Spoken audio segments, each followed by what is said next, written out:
Hey, I'm Sapphire. Want to hear something scary? The 9 Deaths. The following story was submitted by Jean. This is a true story their best friend Lawrence told them. My name is Lawrence. I was 13 years old at the time.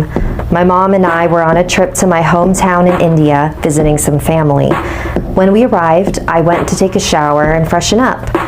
I'm still not entirely sure how it happened, but I slipped and hit my rear end pretty hard on the floor. I remember my mom pounding on the locked door to let her in, while I lay there crying nonstop. After I calmed down a bit and let her in, I remember her examining the floor and being really confused. Because the floor was bone dry, I had slipped before I even stepped into the shower. That was just the beginning. Later that evening, my mom needed to run some errands and she left me alone in the house. I began to write in my diary about the trip so far. That's when I heard something grumble. It was my stomach, so I hopped out of bed to grab some snacks from the kitchen. I opened the door, and as I took a step forward, the door slammed back shut, hitting my head hard.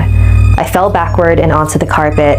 I screamed as I saw and felt blood dripping near my eyes. It hurt so bad. My vision was blurring, and I passed out. But before I did, I remember hearing a laugh that sounded like a woman's. I woke up. I felt terrible pain on my forehead, and I touched the area. It wasn't wet. There was no blood, no swelling, only pain. I was still on the ground. I looked around me. No blood. On the door, no blood there either. The door was still cracked halfway open, and I was still home alone. This type of thing kept happening to me. I would get inexplicably hurt, but ultimately end up fine. Like the next day, I was hit by a bus. Another day, a knife flew at me while I was alone in the kitchen. One time, I began choking out of nowhere. Every time something like this happened, I heard that same eerie laugh. The day before my 14th birthday, I decided to tell my mom. I had counted 8 times that I had nearly died, and I didn't want it to happen anymore. While I was explaining every incident to her, I could see the blood drain from her face.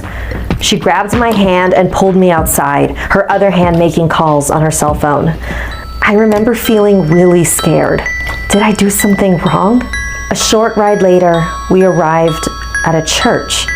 The rest of my family was already waiting there. They ushered me inside, and my grandma proceeded to tell me what was going on. So the story went that my Aunt Natasha became a teenage mother around the time my parents got married. She lived alone at the time, so no one knew about the baby. Unfortunately, she hated her baby girl, Lawrence. She hated her so much that she tried to kill her multiple times, slipping in the bathroom, slamming her head by the door, pushing her at a bus stop, throwing a knife at her, cutting her fingers, strangling her, poisoning her, throwing her out the balcony of the 5th floor, drilling her skull. Lawrence died on the 9th try. She died around the same time that I was born. The only reason my family knows about any of this is because when Aunt Natasha visited me for the first time and heard my name, Lawrence, she confessed everything. I was just 3 years old at the time. My family had her committed to an institution after that. So the priest at the church blessed me in hopes of removing the curse that Aunt Natasha had put on me. And it seems to have worked so far. It's been a year and I haven't had any more near-death experiences. I'm just glad that I told my parents about what was going on when I did. If I had waited any longer, things might have ended a lot differently.